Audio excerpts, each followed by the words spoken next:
Les principes de la dynamique. J'ai choisi ces sujets parce que je pense qu'ils sont les fondements de la physique. En effet, elle met en relation les différents phénomènes de la physique, comme par exemple l'accélération, la vélocité ou la force. Avant tout, je dois dire qu'est-ce que c'est la dynamique. La dynamique est une branche de la physique qui étudie la façon dont les objets se déplacent en raison de la force agissant. Ils sont trois: les principes d'inertie, la loi fondamentale de la dynamique et les principes d'action et réaction. La mécanique de Newton, qui est fondée sur ces principes, vous permet de concerner de nombreux appareils, comme par exemple des roquettes ou des avions, et de prédire les mouvements de la Terre. Ils ont été formulés dans les scientifiques Newton en 1687.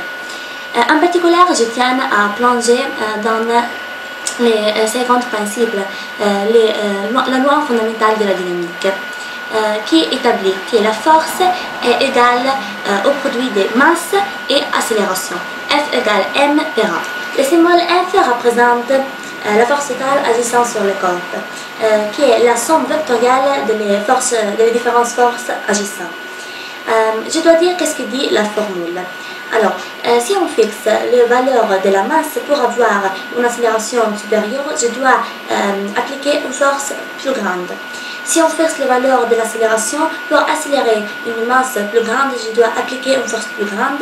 Et si on fixe les valeurs de la force, pour appliquer une accélération plus grande, je dois réduire la masse. Je dois avoir une masse plus petite.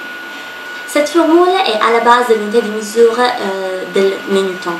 Un newton est égal à le produit de 1 kg par 1 mètre par seconde carré.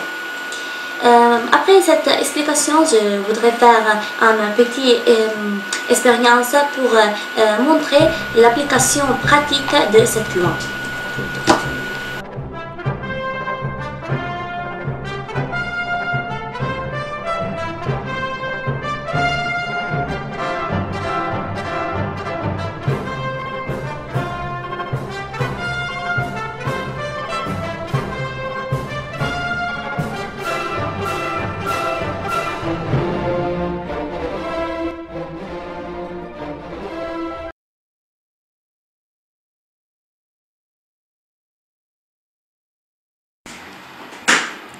Dans cette expérience, nous avons démontré que l'accélération est inversement proportionnée à la masse, naturellement avec une force constante.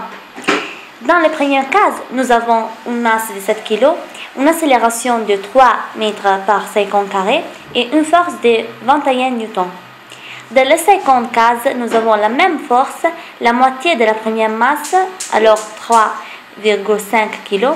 Et nous pouvons regarder, grâce à la formule, que l'accélération a réduit de moitié la masse est double. La formule est A égale F divisé M.